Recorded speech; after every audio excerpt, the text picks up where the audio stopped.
আসসালামু আলাইকুম স্যার। ওয়ালাইকুম আসসালাম। ভালো আছো সবাই? আসসালামু আলাইকুম স্যার। ওয়ালাইকুম আসসালাম। ওয়ালাইকুম আসসালাম।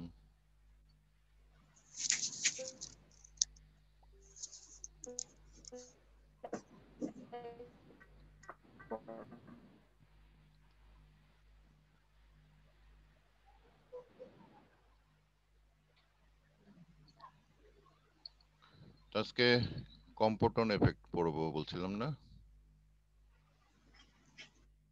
জি স্যার।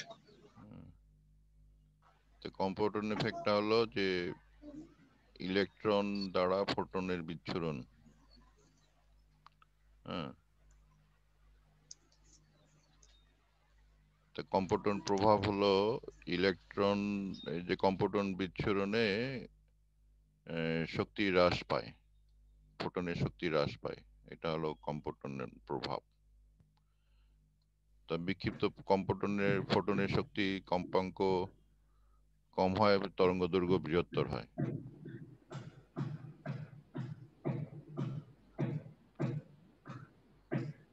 মিউট করে দাও সবাই।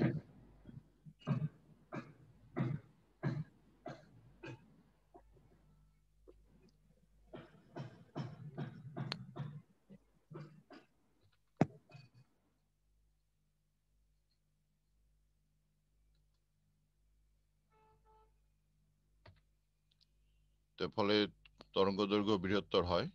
এটা কম্পটন প্রভাবটা তোমার এটা নির্ণয় করতে চারটা তত্ত্ব লাগে। এক কোয়ান্টাম তত্ত্ব, স্থিতিস্থাপক ও সংঘর্ষ ভরবেগের নিত্যতার সূত্র, শক্তির নিত্যতার সূত্র, আর হলো আপেক্ষিক তত্ত্ব। এই চারটা তত্ত্ব ব্যবহার করে এটা প্রভাবটা নির্ণয় করা হয়েছে। তা প্রথমে যেটা বলা হচ্ছে যে একটা ইলেকট্রনের উপরে ছোট তরঙ্গ দৈর্ঘ্য বা উচ্চ কম্পাঙ্কের আলো পড়লে সেটা বিচ্ছুরিত হয়, স্ক্যাটারেট হয়, এবং সেই বিচ্ছুরিত আলোর তরঙ্গ দৈর্ঘ্য বৃহত্তর হয়। আর ইলেকট্রনটা গতিশীল হয়।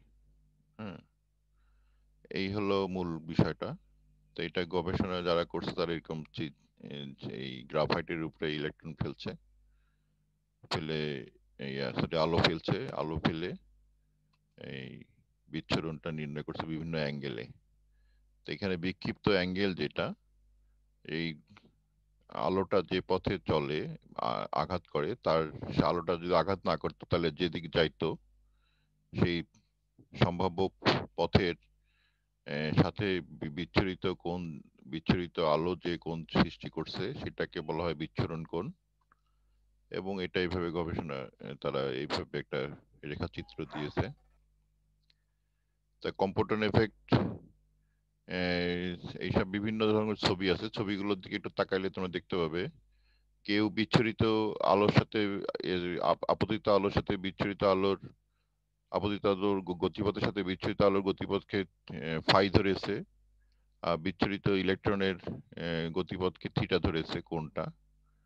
হ্যাঁ, আবার এনারা দেখো এই আরেকটা ছবি পাচ্ছি, এখানে দেখা যাচ্ছে যে বিচ্ছুরিত আলোর সাথে কোনটা থিটা ধরেছে, আবার ইলেকট্রনের সাথে ফাই ধরেছে।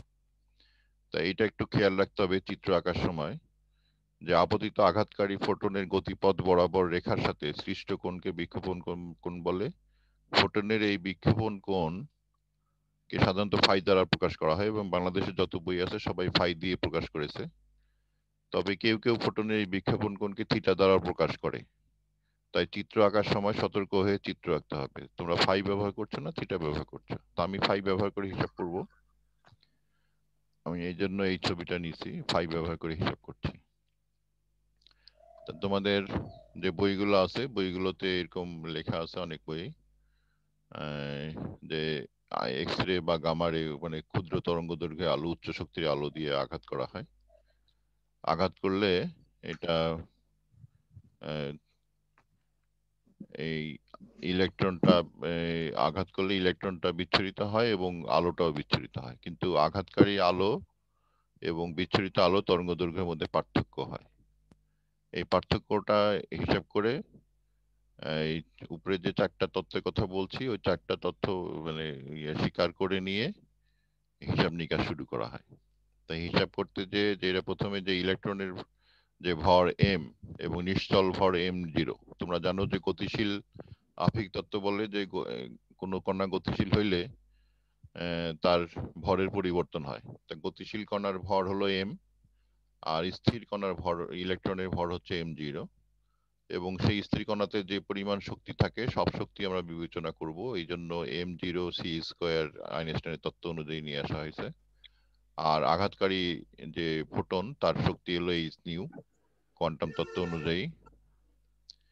হ্যাঁ, তো এই h নিউ এর সাথে ওই আঘাতের পূর্বে যে শক্তি এবং আঘাতের পরে যে শক্তি, এই দুটো শক্তি সমান শক্তির নিত্যতা সূত্র অনুসারে। তাহলে আমরা এই দুটো শক্তি সমান ধরে নিয়ে হিসাব শুরু করব।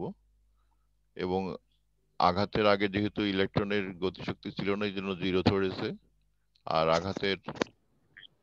আঘাতের পরে শক্তিটাকে তারা এটা সি দিয়ে ভাগ করে ভরবেগ নিয়ে আসছে। তো এইভাবে ইকুয়েশনটা হিসাব নিকাশগুলো আছে, এই হিসাব নিকাশটা আমি এখানে তোমাদের পুরো দেখাচ্ছি, এখানে আর কিছু বলবো না, হিসাবটা চলুক। হ্যাঁ, এই কিভাবে কি করতেছে, এখানে হিসাবে কোনো সমস্যা নাই, হিসাব সহজ হিসাব। আইনস্টাইনের তত্ত্ব, কোণের তত্ত্ব, নিত্যতার তত্ত্ব, ভরবেগের তত্ত্ব সব ব্যবহার করে করা হয়েছে হিসাবগুলো। তো এই হিসাবগুলো করে যে সমীকরণটা আসে, এইরকম একটা সমীকরণ কম্পাঙ্ক দিয়ে তৈরি করা হলো। এই কম্পাঙ্ক দিয়ে সমীকরণ তৈরি করার পরে কম্পাঙ্ককে তরঙ্গ দৈর্ঘ্যে নিয়ে আসার জন্য এটাকে ভাগ করে দিল, দিয়ে তরঙ্গ দৈর্ঘ্য নিয়ে আসলো, যে তরঙ্গ দৈর্ঘ্য বিয়োগফল করলো, করে বিয়োগফল দিয়ে এই h/m0c এই 1 - cos phi এই সমীকরণটা তৈরি করলো। তা আমরা এরকম তোমাদের যে বইগুলো আছে সবগুলো বই, আমি কয়েকটা বইয়ের এখানে ছবি তুলে রাখছি, সেই ছবিগুলো দেখো। সবগুলো বইয়ে একই রকম কাহিনী করছে, সবাই ফাই দিয়ে দেখাচ্ছে আমাদের বাংলাদেশের বইগুলো, এবং হিসাব সবার একই রকম। এই হিসাবে কোনো হিসাব তোমরা পরে ভিডিও আমি গুগল ক্লাসরুমে দিয়ে দিব, ওখান থেকে দেখে দেখে তুলে নিও খাতার মধ্যে। এখন আমরা সমীকরণটা যেটা তৈরি হলো, এই সমীকরণটা হলো আমাদের কম্পটন সমীকরণ বলা হবে শেষ পর্যন্ত। এই সমীকরণটাই আমাদের দরকার। আরেকটা বইয়ে যে এখানেও একইভাবে হিসাব করেছে, এখানে কিছু বিষয় লেখা আছে। আমি 3টা বইয়ের এই যে কয়টা বই এখানে দিছি সবগুলো বই আমি তোমাদের গুগল ক্লাসরুমে দিয়ে দিব, ওখান থেকে দেখে দেখে নোট করে নিও। এই সমীকরণটা তৈরি করতে হবে, সোজা কথা। হ্যাঁ, সমীকরণটা কি বলছে যে যে আলোটা বিচ্ছুরিত হচ্ছে তার তো তরঙ্গ দৈর্ঘ্য বেশি হবে, আর যে আলোটা আপতিত হচ্ছে তার তরঙ্গ দৈর্ঘ্য কম হবে যেহেতু শক্তি বেশি। তাহলে এই বিচ্ছুরিত আলো এই বিচ্ছুরিত আলো তরঙ্গ দৈর্ঘ্য বিয়োগ আপতিত আলো তরঙ্গ দৈর্ঘ্য, এই দুটোর বিয়োগফল এই সমীকরণ আসে ইলেকট্রনের সাথে সম্পর্ক করে। হ্যাঁ, তো এই সমীকরণটা আমাদের তোমরা লিখে নাও খাতার মধ্যে, যাদের সামনে খাতা আছে, যে delta lambda F minus lambda I, মানে ল্যামডা এফ মানে ফাইনাল তরঙ্গ দৈর্ঘ্য, আর ল্যামডা আই হলো ইনিশিয়াল তরঙ্গ দৈর্ঘ্য, equal to by h/m0c 1 - cos phi। তো এইখানে এই তরঙ্গ দৈর্ঘ্যের এই হিসাব করলে আমরা ফাই এর যে ছবিটা আমাদের কাছে আছে, এই সমীকরণের ছবি, এই যে এই হিসাবটা, এই ছবিটার দিকে তাকালে দেখো এই ফাইটা যদি 0 হয়, 0 মানে এর সাথে মিলে যায়, তাহলে সমীকরণ অনুযায়ী আমাদের হিসাব কি আসবে? যা ফাই 0 হলে cos 0 সমান কত আসে? ফাই 0 হলে cos 0 সমান কত হবে রে? cos 0 সমান 0 হবে। তা cos 0 সমান 0 হলে 0 না 1? 1 হবে। cos 0 সমান 1। 1 হবে স্যার। হ্যাঁ 1 হবে স্যার, cos 1। cos 0 0 ডিগ্রি মান 1। হ্যাঁ 1 হলে এটা 1 0 হয় স্যার, cos 0 ডিগ্রি মানে 1 হয়। হ্যাঁ, তো 1 হলে তো এটা 0, এটা ডেল্টা ল্যামডা 0 হয়ে যাবে। তার মানে আলোটা দিয়ে কোনো ইলেকট্রনের স্ক্যাটারিং হবে না। আর cos 90 ডিগ্রি সমান কত হয়? 90 ডিগ্রি 0 স্যার। 90 ডিগ্রিতে 0 হয়। তা 0 হলে আমাদের জি। এখানে 0 হলে তাহলে এই সমীকরণে তাহলে কি দাঁড়াচ্ছে? এই সমীকরণে তাহলে 0 বসাইলে এটা 1, তাহলে h/m0c এই তরঙ্গ দৈর্ঘ্যটা এইটা সমান হবে। তাই h/m0c এর মান কত?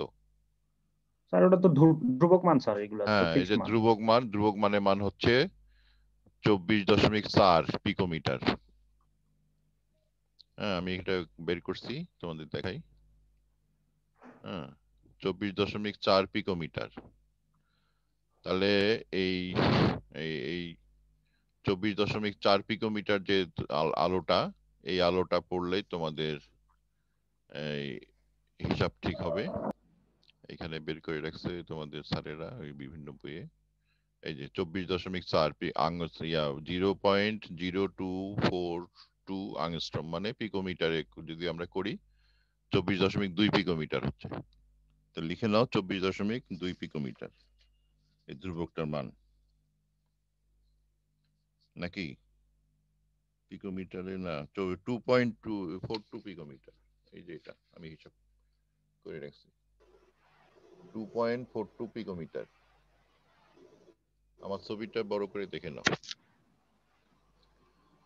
তা এই আলোটা 90 ডিগ্রিতে স্ক্যাটারিং করবে। কত ডিগ্রিতে করবে? 90 ডিগ্রিতে। তার মানে আলোটা সোজাসুজি তোমার উপরের দিকে মানে 90 ডিগ্রি কোণ করে চলে যাবে, এই উপরের দিকে চলে যাবে। আর যদি 180 ডিগ্রি হয়, cos 180 ডিগ্রি মান কত? cos 180 ডিগ্রি মান কত রে? -1 স্যার। -1 জি। বসালে তাহলে কত আসতেছে? 2 আসতেছে এই সমীকরণে। তার মানে এটা চলে গেল 4.84 পিকোমিটারে।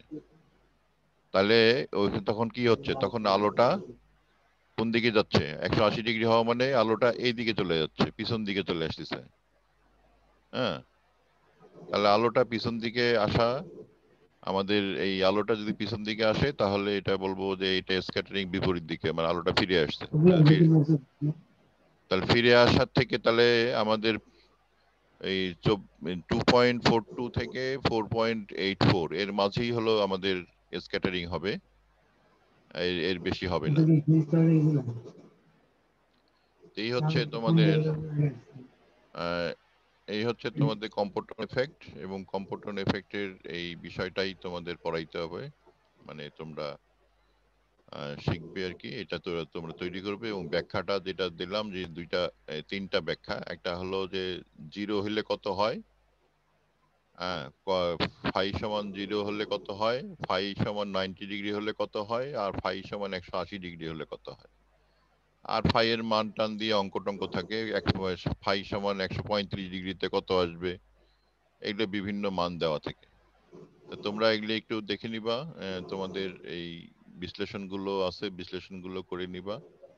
হ্যাঁ, তো এই হচ্ছে আর পরীক্ষামূলক প্রমাণের ছবিটাও তোমাদের দেয়া আছে বইয়ের মধ্যে। তো এই হচ্ছে আমার আজকে কম্পটন এফেক্টের পড়ানো। আর কোণের উপরে এই গ্রাফটা নির্ভর করে ইন্টেন্সিটি, যত কোণ যত বাড়ানো হচ্ছে, এই দুইটা, একটা ইনসিডেন্ট আলো আর একটা হলো বিক্ষিপ্ত আলো, দুইটা আলোর পিক। আর যখন কোণ 0 তখন কোনো আলো বিক্ষিপ্ত হয় না, আর যখন কোণ একটা কিছু কোণ থাকে তখন আলোটা বিক্ষিপ্ত হয়, এবং কোণের পরিমাণ যত বাড়তে থাকে বিক্ষেপণের পরিমাণ তত বাড়তে থাকে। এই গ্রাফটা বিজ্ঞানীরা আবিষ্কার পেয়েছেন, এবং এটা তরঙ্গ দৈর্ঘ্য বনাম আয়নায়ন তীব্রতার এই গ্রাফ, এটা তোমরা ব্যাখ্যা করবে। এবং সর্বোচ্চ মান হলো আমাদের। আর এখানে একটা বিষয় বলছে যে ইলেকট্রনটাকে স্থির ধরে নিছে। হ্যাঁ, এই ইলেকট্রনকে, পরমাণুতে আবদ্ধ ইলেকট্রনকে মুক্ত বিবেচনা করা হয়। কারণটা কি? কারণ হচ্ছে যে এই ইলেকট্রনের বন্ধন শক্তি আয়নীকরণ শক্তির চাইতে কিছু কম হয়, আপতিত আঘাতকারী এক্স-রে বা গামা-রে চেয়ে অনেক অনেক কম হয়ে থাকে। আমরা জানি যে আয়নীকরণ শক্তি সর্বোচ্চ মান 24 ইলেকট্রন ভোল্ট আর সর্বনিম্ন মান 3 ইলেকট্রন ভোল্ট। তাহলে আর এক্স-রে শক্তি হয় সাধারণত 124 ইলেকট্রন ভোল্ট থেকে 124,000 ইলেকট্রন ভোল্ট পর্যন্ত। তাহলে আয়নীকরণ শক্তি অনেক কম বলে এই ইলেকট্রনকে মুক্ত বিবেচনা করা হয়েছে। এই হচ্ছে আমাদের এই এই পরমাণুতে। আর হালকা পরমাণু ব্যবহার করা হয়, ভারী পরমাণু ব্যবহার করলে অনেকগুলো ইলেকট্রন বের হয়ে যেতে পারে। এই জন্য কম্পটন এফেক্ট নির্ণয়ের জন্য হালকা পরমাণু, বিশেষ করে গ্রাফাইট, বোরন, এগুলি ব্যবহার করা হয়। অ্যালুমিনিয়াম ট্যালুমিনিয়াম ভারী পরমাণু বা লোহা ব্যবহার করা হয় না, কারণ যে ওদের আয়নীকরণ শক্তি কম, অনেক কম হয়ে থাকে। এই যে একটা ইলেকট্রনের জায়গায় 2টা ইলেকট্রন বা 3টা ইলেকট্রন মুক্ত হতে পারে, এতে আপতিত শক্তিটা বিভক্ত হয়ে যেতে পারে, এই জন্য সমস্যা হয়। এই সকল বিবেচনায় আমাদের ওই সাধারণত গ্রাফাইট ব্যবহার করা হয়। এরকম প্রশ্ন হতে পারে যে কম্পটন প্রভাবে কোন মৌল ব্যবহার করা হয়, তা তোমরা উত্তর দিবা হচ্ছে গ্রাফাইট মৌল ব্যবহার করা হয়। গ্রাফাইট মানে কার্বন ব্যবহার করা হয়। তো এই হচ্ছে তোমাদের কম্পটন এফেক্টের পড়াশোনা। আর এখানে কোনো প্রশ্ন আছে কারো?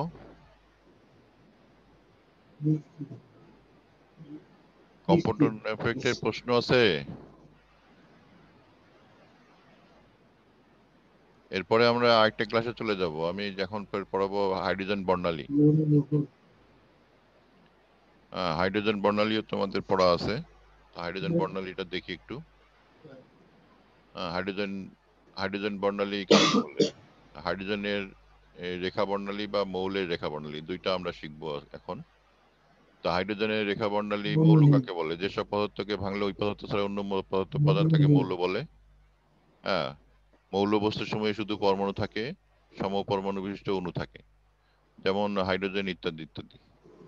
তাই মৌলগুলো, কিছু মৌল রঙিন হয়, কিছু মৌল গ্যাসীয় মৌলগুলো যেমন ক্লোরিন সবুজ কালারের হয়, ব্রোমিন লাল কালারের হয়, আয়োডিন বেগুনি কালারের হয়। তাহলে রং দেখা যাচ্ছে, তো রং মানে হলো বর্ণালীর বিষয়।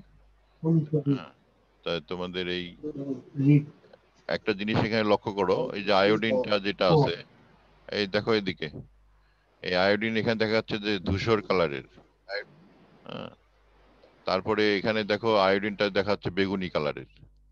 তাহলে এখন প্রশ্ন হলো যে কঠিন অবস্থায় আয়োডিনটা ধূসর দেখা যাচ্ছে, কোনো রং টং বোঝা যাচ্ছে না, যখন এটা গ্যাসীয় হয়েছে তখনই কিন্তু এটা বেগুনি কালারের স্পষ্ট বোঝা যাচ্ছে। তাহলে রং বুঝতে গেলে হালকা হইতে হবে বস্তুটাকে, হ্যাঁ, এবং খুব পরিমাণে অল্প হইতে হবে, বেশি পরিমাণে আমরা রং বুঝবো না। এই একটা বিষয় আমাদেরকে মাথায় রাখতে হবে। রং বুঝতে গেলে একটা নির্দিষ্ট মোলারিটিতে, খুব খুব হালকা মোলারিটি, মনে করো যে 0.001 মোলারিটির দ্রবণ নিয়ে আমাদের কাজ করতে হয়। তাই এখানে আমি বিষয়টাকে তুলে ধরছি যে তোমাদের যে বর্ণালী যেটা আমরা বলি, বর্ণালী আসলে রঙের বিষয়। এই রঙের বিভিন্ন পদার্থ আছে আমাদের, রঙিন পদার্থ, যেমন সালফার রঙের হলুদ কালারের, পারদ আছে তোমার, কঠিন পারদ, তরল পারদ বিভিন্ন কালারের হয়ে থাকে, ক্যালসিয়ামের, বেরিয়াম, বিভিন্ন মৌলগুলো যেগুলো আমরা দেখছি, যে স্বর্ণের একটা কালার আছে, সোডিয়াম, আবার এখানে বিভিন্ন লবণের দ্রবণ বিভিন্ন কালারের। একটা রং দেখে আমরা লবণ চিনেছি এর আগে, ফার্স্ট ইয়ারে তোমাদের চিনাইছি। তার নিম্ন একটা বিষয়, এখন বর্ণালী সৃষ্টি করব কি করে? নিম্ন গ্যাসীয় অবস্থায় মৌলসমূহ পরমাণু হিসেবে বিরাজ করে। উচ্চ চাপ গ্যাসীয় অবস্থায় মৌলসমূহ পরমাণু অবস্থার সাথে সাথে দ্বিপরমাণু অণু হিসেবেও বিরাজ করে। গ্যাসীয় পরমাণুকে এক পরমাণু গ্যাস বলে।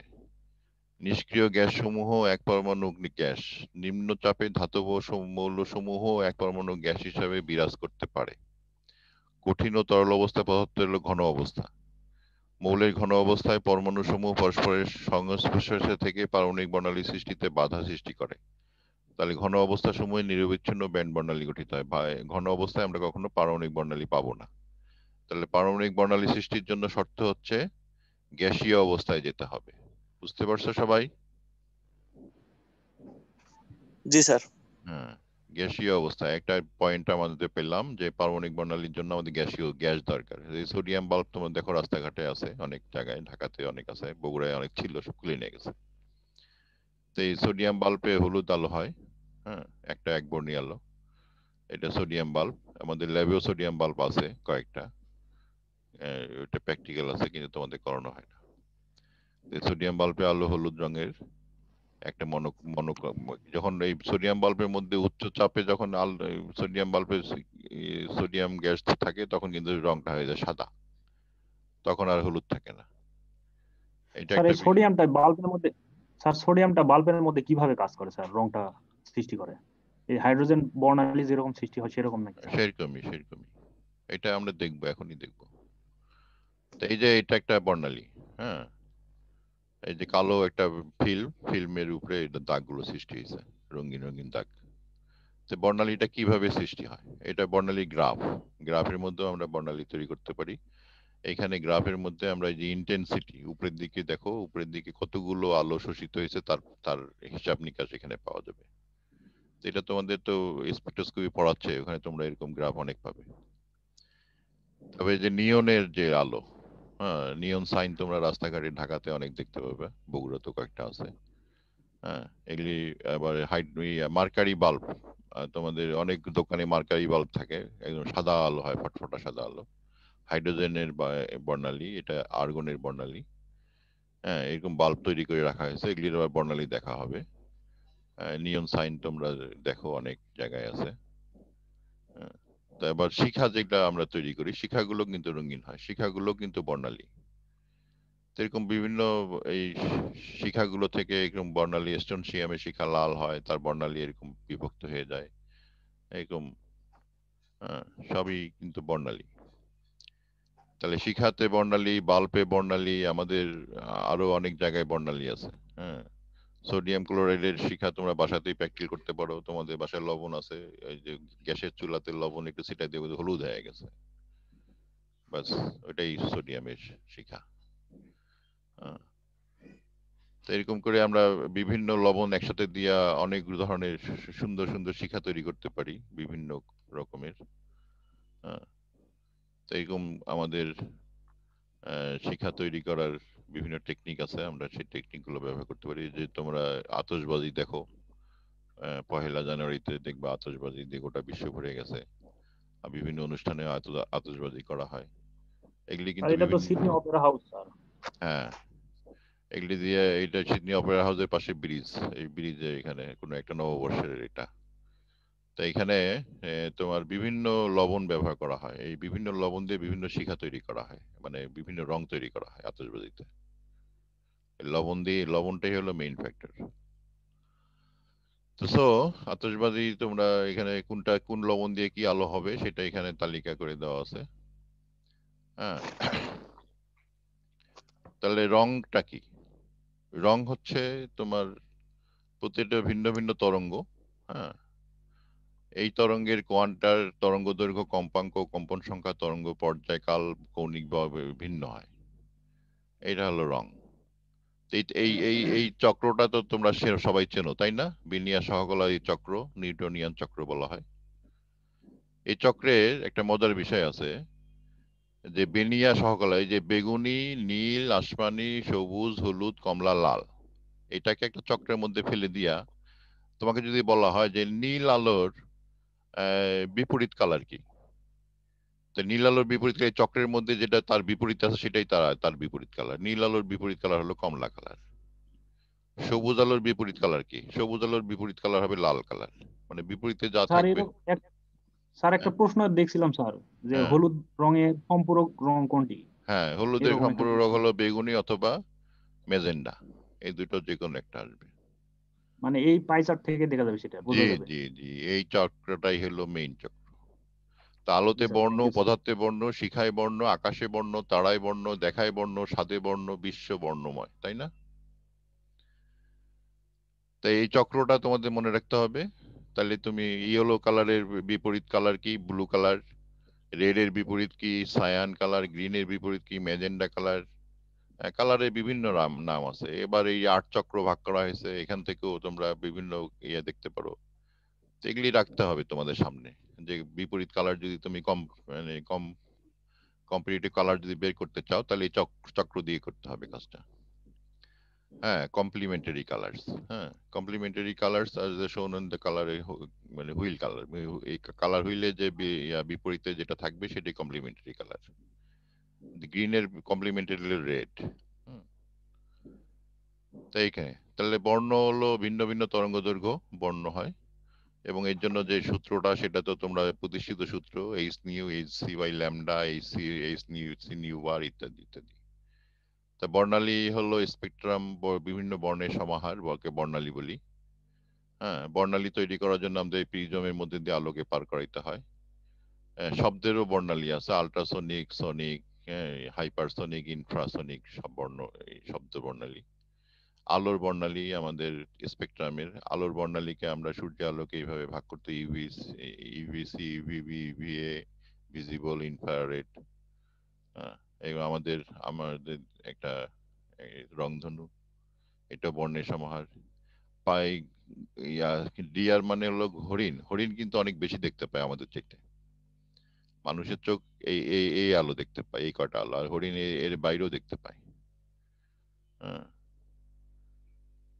এরকম আর কি। তাই এই তরঙ্গের যে বর্ণালী, সেই বর্ণালীর বিভিন্ন তার তাপমাত্রার সাথে সম্পর্ক, এগুলি আমরা কৃষ্ণ বস্তু বিকিরণে শিখছি যে তাপমাত্রার সাথে বর্ণালী সম্পর্ক আছে। তাপমাত্রা বাড়লে বর্ণালী তরঙ্গ দৈর্ঘ্য কমতে থাকে বা শক্তি বাড়তে থাকে। তো এই সব সমীকরণগুলো আমরা পাইছি। আমাদের যে রেডিও ফ্রিকোয়েন্সি বা টিভি ফ্রিকোয়েন্সি যেগুলো আছে সেগুলিরও এক একটা নাম আছে, সেগুলো আমরা এই বর্ণালী থেকেই, বর্ণালী ওগুলোও বর্ণালী। হ্যাঁ, এই যে ভিএলএফ, ভিএলএফ, এমএফ, হাইএফ, ভিএসএফ, ইউএসএফ, এগুলি যেগুলো সবই হলো আলোর বর্ণালী, আলোর খেলা। তো এই বর্ণালীর এরকম এই রেঞ্জটা তোমাদের করে নিতে হবে। হ্যাঁ, রেঞ্জটা করলে তোমরা সব পাবে, এবং এইভাবে একটা তালিকা তোমরা যদি নিজেরা করে রাখতে পারো, শক্তি, তরঙ্গ দৈর্ঘ্য, এই বিভিন্ন বিষয়গুলো একসাথে করে, তাহলে তোমাদের জন্য সুবিধা হবে বুঝতে পড়তে। তাহলে কন্টিনিউয়াস বর্ণালী আমরা এখানে দেখতে পাচ্ছি যে আমাদের যে সাদা আলো, সেই সাদা আলোটা এরকম কন্টিনিউয়াস বর্ণালীতে বিভক্ত। এটা কন্টিনিউয়াস বর্ণালী। হ্যাঁ, একেবারে কোনো গ্যাপ নাই। হ্যাঁ, কোনো গ্যাপ নাই।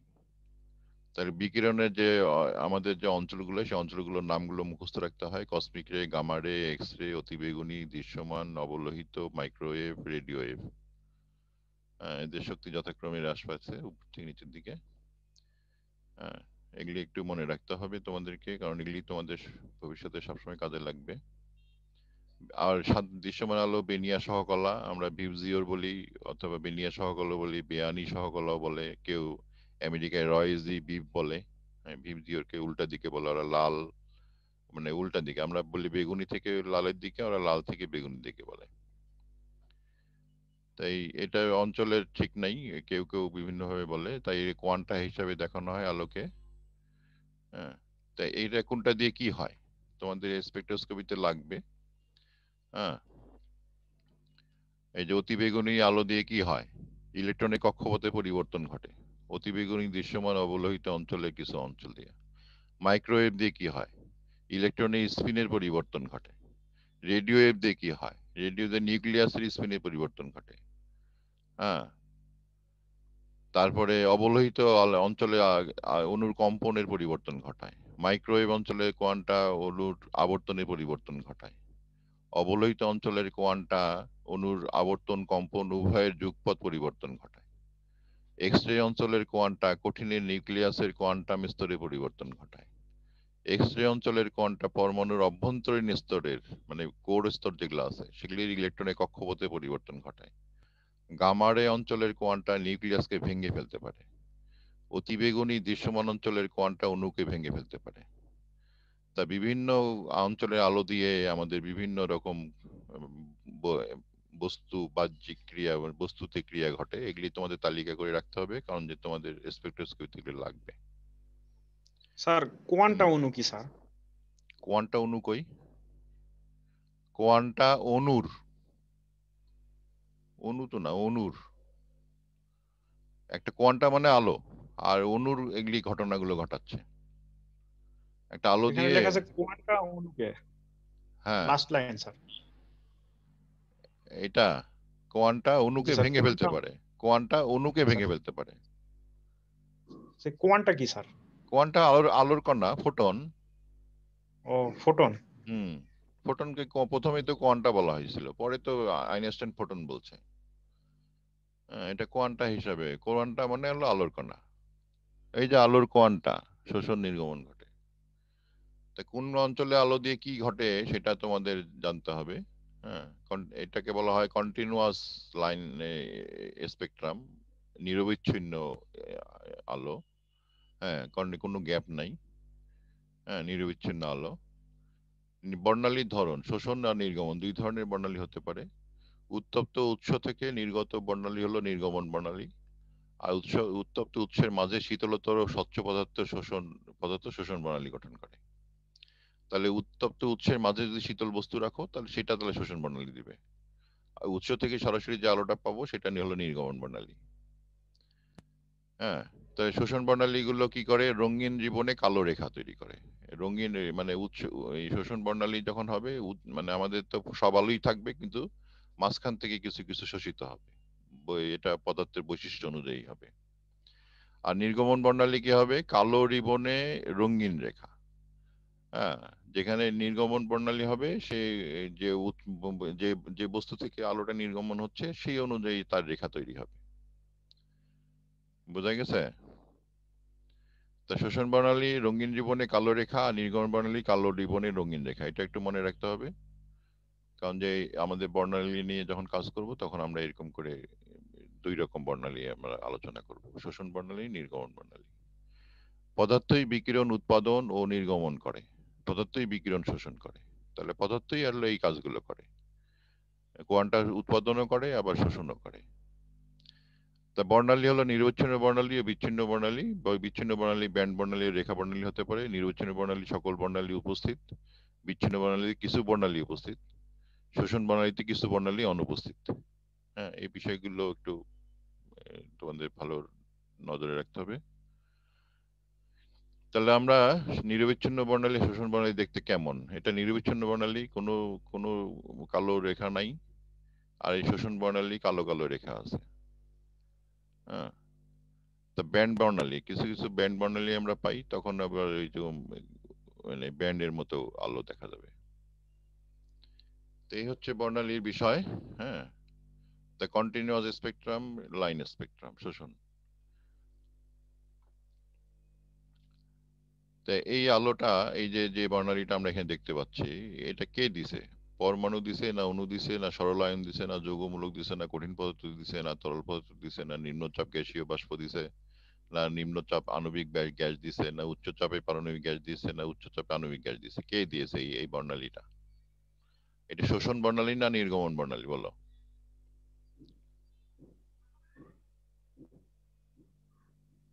স্যার এটা কালো অংশ নাই তো স্যার, তাহলে তো এটা এটা রঙিন রঙিন ডিপ নির্গমন। রেখা দেখা যাচ্ছে, জি স্যার, তাহলে এটা তো নির্গমন বর্ণালী। নির্গমন বর্ণালী স্যার। হ্যাঁ, তো নির্গমন বর্ণালী কে দিয়েছে? এটা অণু দিয়েছে না পরমাণু দিয়েছে না আয়ন দিয়েছে নাকি কে দিয়েছে? পরমাণু, পরমাণুর তা- ইলেকট্রন স্যার। হ্যাঁ, পরমাণু দিয়েছে। হ্যাঁ, এটা পরমাণু দিয়ে লাইন, এটা যেহেতু রেখা বর্ণালী, যে রেখা বর্ণালী পরমাণু দেয়। তো পরমাণু ক হতে পারে, আবার পরমাণু তোমার হলো নিম্নচাপ পারমাণবিক গ্যাস, এই 6। নিম্নচাপে পারমাণবিক গ্যাস, উচ্চচাপে পারমাণবিক গ্যাস কিন্তু এরকম বর্ণালী দিবেন না। তাই দুইজন এই বর্ণালী দিতে পারে, এই পরমাণু আর নিম্নচাপ পারমাণবিক গ্যাস। এখানে এই এই মাঝখানে এটা উত্তপ্ত বস্তু 6000 কেলভিন তাপমাত্রা, আর মাঝখানে একটা বস্তু রাখা হয়েছে 5000 কেলভিন তাপমাত্রা, মানে তাপমাত্রা কম। তাহলে কি বর্ণালী দিবে এরা? এই উত্তপ্ত বস্তু সকল বর্ণালী দিবে, মাঝখানে শোষণ করতেছে যেহেতু, সেই জন্য সে নির্গমন বর্ণালী, এখানে শোষণ বর্ণালী পাওয়া যাবে। এই শোষণ বর্ণালী কালো কালো রেখা। আর এই যেহেতু একাই আছে, এখানে কোনো ইয়া নাই, ওই সোর্স নাই, এ নিজেও আলো আলো বিকিরণ করতে পারে। তো এই বিকিরণ করলে কি করছে, এ তো নির্গমন বর্ণালী তৈরি করছে। হ্যাঁ, তাহলে এই হলো বর্ণালীর বিষয়, শোষণ বর্ণালী কখন হবে আর নির্গমন বর্ণালী কখন হবে। এটা আমাদের হাইড্রোজেন পরমাণুর বর্ণালী আমরা দেখতে পাচ্ছি এখানে। হ্যাঁ, তাহলে এই যে এই বাল্ব থেকে যে বর্ণালী, সেটা হলো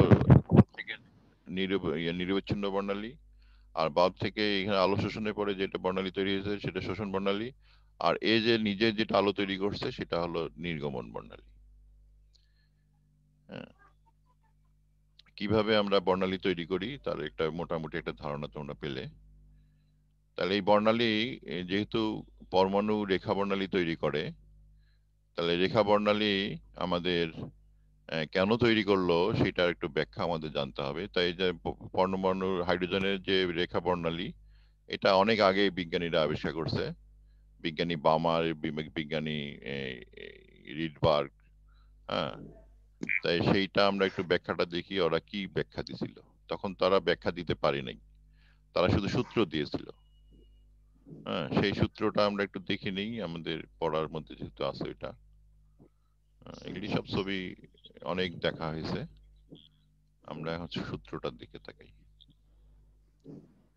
এগুলো এই যে আমাদের যে পৃথিবীর যত মৌল আছে সবার বর্ণালী আমার কাছে কালেক্টেড অবস্থায় আছে পর্যায় সারণীতে। তোমরা যদি চাও আমি দিতে পারবো।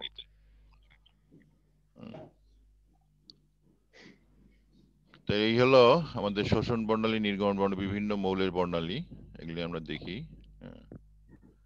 পৃথিবীর যত মৌল আছে বিশ্বে সব মৌলেরই নিজস্ব বর্ণালী আছে, এবং বর্ণালী দিয়ে মৌলগুলোকে আমরা শনাক্ত করে থাকি।